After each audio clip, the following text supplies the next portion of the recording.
आधी रात को गांव की सड़क पर एक बैलगाड़ी जा रही थी। कुछ दूर जाकर वो एक खेत के किनारे रुकी और उससे एक युवती उतरी। तभी उसे बैलगाड़ी के चलने की आवाज आई।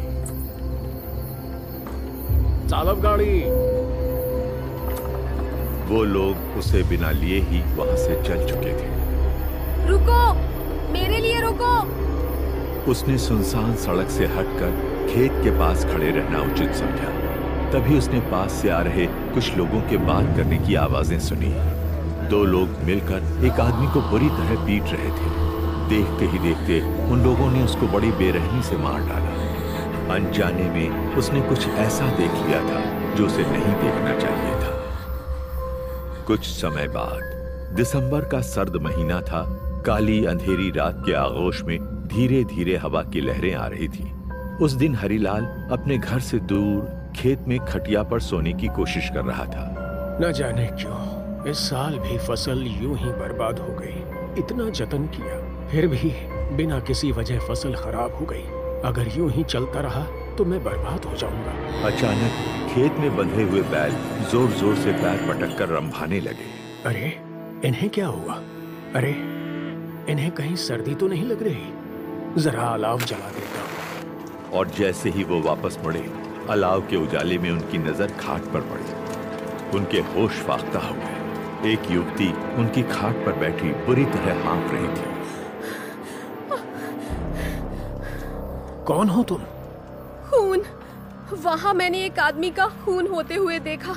मैं पेड़ के पीछे छुप के देखती रही और तभी उन्होंने उस आदमी पे चाकू से कई वार किए और मार डाला। आपके खेत से कुछ दूरी पे जो इमली का पेड़ है, उसके नीचे उस लाश को गाड़ दिया। हरिलाल ये सुन के हक्का बक्का रह गया, पर उसने उस युवती को आश्वस्त किया। आप डरिए नहीं, यहाँ आपको कोई खतरा नहीं है। आपका नाम क्या है और किस गांव की रहने वाली हैं? मेरा नाम ज्योति है। मैं पास के वर्धा गांव की रहने वाली हूँ। वहाँ के जमींदार किशन चंद की पत्नी हूँ। मैं पास के गांव की एक शादी में आई थी। रास्ते में गाड़ी रुकवा के मैं लघु शंका को गई, पर वापस आके देखा कि वो मुझे छोड़ के ही चले गए हैं। पर वो लोग कौन थे? 3 लोग थे, जिसमें से एक लंगड़ा बैसाखी लेके चल रहा था, दूसरे को वो कल्लू बुला रहे थे और जिसका खून हुआ उसको विनोद बोल रहे थे।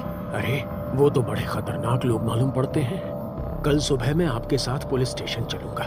आप तब तक उस कुटिया में निश्चिंत होकर सो जाइए। मैं यहीं खाट पे से खेत की निगरानी करूंगा। बहुत रात हो गई थी। हरिलाल के आश्वासन को मानते हुए वो युवती उस कुटिया में सोने चली गई। हरिलाल की भी जल्द ही आंख लग गई। सूरज सर पर चढ़ाया था।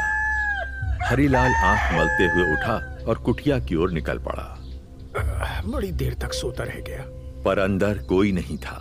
आश्चर्य से इधर उधर देखा, पर उसे कोई नहीं मिला। कमाल है, आखिर वो औरत गई तो गई कहाँ? उसने बताया था कि कल कुछ लोगों ने एक आदमी को मारकर वहीं इमली के पेड़ के नीचे दफना दिया था। मुझे पुलिस में खबर करनी चाहिए। कुछ देर बाद वो इंस्पेक्टर विजय की केबिन में बैठा हुआ था। तो तुम ये कह रहे हो कि ज्योति नाम की औरत ने तुम्हें इस खून के बारे में बताया? जी साहब। कहाँ है वो? तुम्हारे साथ क्यों नहीं आई?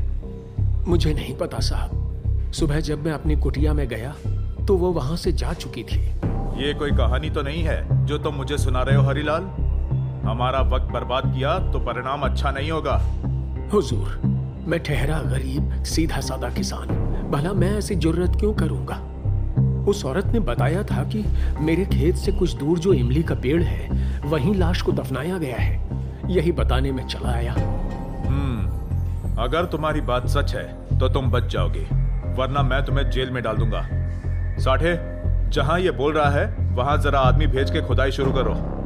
जी साहब। हरिलाल की बताई हुई जगह पर साठे और अन्य पुलिसकर्मियों ने खुदाई का काम चालू करवाया। पता नहीं कहां से ये हरिलाल सुबह सुबह आ धमका। मुझे तो लगता है ये सब इसकी मनगढ़ंत कहानी है। काफी वक्त बीत जाने के बाद भी कुछ हाथ नहीं लगा। मेरा शक सही निकला। ये हरिलाल बस पट्टी पढ़ा रहा था, कोई खून नहीं हुआ है। तभी एक मजदूर चिल्लाया, साहब ये देखिए, खुदाई में जो निकला था उसे देख के सभी अचंभित रह गए। गड्ढे में एक मानव कंकाल पड़ा हुआ था।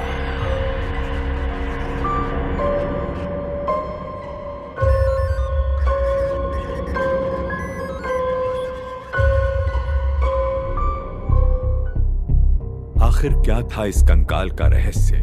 वो लड़की कौन थी और वो कहां गायब हो गई? कहानी जारी रहेगी।